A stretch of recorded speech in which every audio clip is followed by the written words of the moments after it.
Universal star Prabhas హీరోగా నాగ్ అశ్విన్ దర్శకత్వంలో అత్యంత ప్రతిష్టాత్మకంగా తెరకెక్కిన చిత్రమే కల్కి. కల్కి ప్రపంచవ్యాప్తంగా ఈ నెల 27వ తేదీన విడుదలకి సిద్ధమైనటువంటి నేపథ్యంలో కల్కి సెన్సార్ కూడా పూర్తయింది. ఈ నేపథ్యంలోనే అసలు కల్కి సెన్సార్ టాక్ ఏంటనేది మనం విశ్లేషణ చేసుకునే ప్రయత్నం చేద్దాం. ప్రస్తుతం మనతో పాటు ఉన్నారు ప్రముఖ సినీ క్రిటిక్ దాసరి విజ్ఞాన్. ఆయనతో మాట్లాడదాం. విజ్ఞాన్ గారు నమస్తే అండి. నమస్తే. కల్కి సెన్సార్ టాక్ ఏంటి? బేసిక్గా చాలామందికి ఒకటి ముందు పరిచయం చేయాల్సిన విషయం ఏంటంటే, ఏ సినిమాకైనా సరే సెన్సార్ టాక్, సెన్సార్ రివ్యూ అని చెప్తున్నారు. సెన్సార్ వాళ్ళు ఎప్పుడు కూడా సినిమా గురించి విశేషాలు బయట పెట్టకూడదు, అదొక రూల్ అంతే. అండ్ పోనీ అయినప్పటికి కూడా తొంగి చూద్దామంటే వాళ్ళు ఇట్లా చూసారనుకోండి, అరే సెన్సార్ వాడు ఎగ్జైట్ అవుతున్నాడు, వాడు నవ్వాడు అనుకోండి, బా సెన్సార్ వాడికి నవ్వుతున్నాడు, సినిమాలో జోకులు బాగున్నాయి, వాడు ఏడిచాడు అనుకో, అబ్బా సినిమాలో సెంటిమెంట్ ఎక్కువ ఉంది, అట్లా కూడా అనుకుంటారు. బట్ అవన్నీ కూడా బయటికి అంటే ఇక్కడ సెన్సార్ టాక్ అంటే సెన్సార్ అసలు ఏ సర్టిఫికేట్ ఇచ్చింది, అదే అక్కడికే వస్తున్నా. సో ఆ రూము అదంతా కూడా డిఫరెంట్ గా ఉంటది, పక్కకు ఉంటది. అక్కడ నుంచి ఏ రివ్యూ కానీ ఏ రిపోర్ట్ కానీ బయటికి రాదు. ఓకే. కాకపోతే ఇప్పుడు అఫీషియల్ గా సినిమా వాళ్ళకి ఇచ్చే సర్టిఫికేట్ అండ్ దాని రన్ టైం మాత్రమే సెన్సార్ రిపోర్ట్ అంటారు. ఓకే. సెన్సార్ రివ్యూకి సెన్సార్ రిపోర్ట్ కి చాలా తేడా ఉంది. మోస్ట్లీ చాలా మంది కూడా సెన్సార్ రివ్యూ అలా ఉందంట, ఇలా ఉందంట, క్లైమాక్స్ అదిరిపోయిందంట, ఇంటర్వెల్ బ్యాంక్ ఇట్లుందంట అని చెప్తారు. కానీ ఆ టాక్ బయటకు వచ్చిందంటేనే సెన్సార్ సభ్యులందరూ డిస్మిస్ చేయాలి యాక్చువల్ రూల్ ప్రకారం. ఓకే. బికాస్ టాక్ బయటికి రాదు. సో ఇవాళ రేపు సోషల్ మీడియాలో అందరూ ఎలా పడితే అలా రాసుకుంటున్నారు కాబట్టి ఈ రాతల్ని నమ్మాల్సిన అవసరం లేదు. ఎలాగైతే ఫ్యాన్ మేడ్ ట్రైలర్స్ ఉంటాయి, నిజంగా సినిమాటిక్ ఉంటుంది, ఇది నాగార్జునే తీసాడేమో అన్నట్టు ఉంటాయి కదా. కొన్ని ట్రైలర్స్ అయితే అసలు దర్శకుల కంటే కూడా ఫ్యాన్స్ బాగా తీసిన సందర్భాలు కూడా కొన్ని మనం చూసాం. అవన్నీ నమ్మొద్దు until and unless official websites నుంచి కానీ అఫీషియల్ అకౌంట్స్ నుంచి కానీ ఏదో ఒకటి రిలీజ్ అయితే కానీ నమ్మొద్దు. అండ్ కల్కి సెన్సార్ రివ్యూ మాత్రం ఇప్పటిదాకా బయటికి రాలేదు. సినిమా ఎలా ఉంటుంది, ఎలా ఉండబోతుంది అది ఎవరికి తెలియదు. కానీ రిపోర్ట్ మాట్లాడుకుంటే జస్ట్ అది U/A సర్టిఫికేట్ వచ్చింది దానికి. అండ్ అలాగే 175 minutes రన్ టైం, అంటే ఇంచుమించు ఒక 5 నిమిషాలు తక్కువ 3 గంటల్లో సినిమా. అది 3 గంటల సినిమా అంటే పార్ట్స్ ఏం లేవు, యూనివర్స్ కాదు అని తెలిసిన తర్వాత ఉన్నదంతా కన్వే చేయడానికి వాళ్ళు ఒక రన్ టైం అనుకున్నారు. అంటే ఆ సినిమాలో ఉన్నటువంటి పాత్రలన్నింటినీ కూడా పరిచయం చేసేందుకే చాలా టైం పట్టింది. అందుకే దీని రన్ టైం పెరిగింది అనుకోవచ్చు మనం. రన్ టైం పెరిగింది. దానికంటే వీళ్ళు చేసినటువంటి వ్యూహం ఇంకా బాగుంది.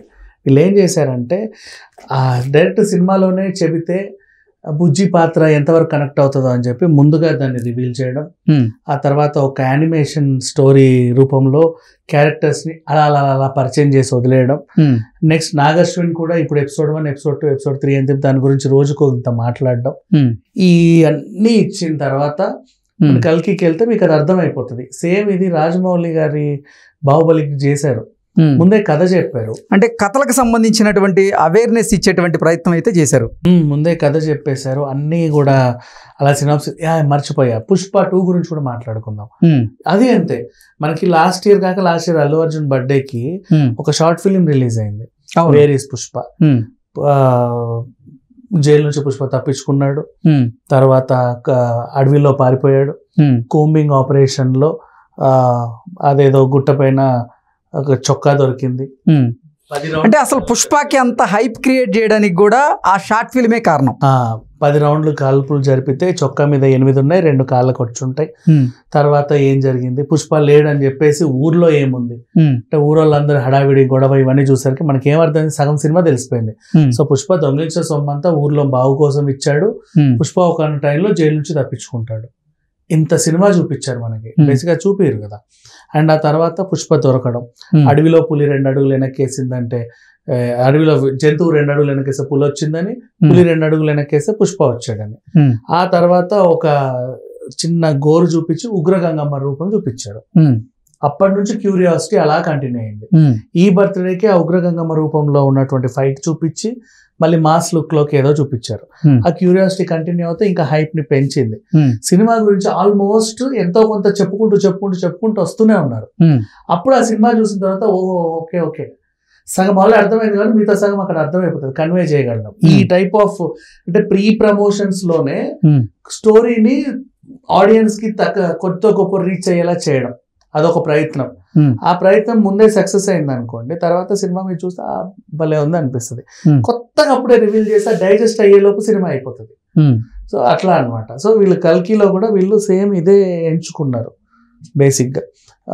సో ముందే ఆల్మోస్ట్ ఆ షార్ట్ ఫిలిం వల్లనో యానిమేటెడ్ మూవీ వల్లనో ఇంకా దాని వల్లనో మొత్తం క్యారెక్టర్స్ని పరిచయం చేసే ప్రయత్నం చేశారు. మొన్న యానిమేషన్లో కూడా ప్రభాస్ క్యారెక్టర్ రివీల్ అయిపోయింది.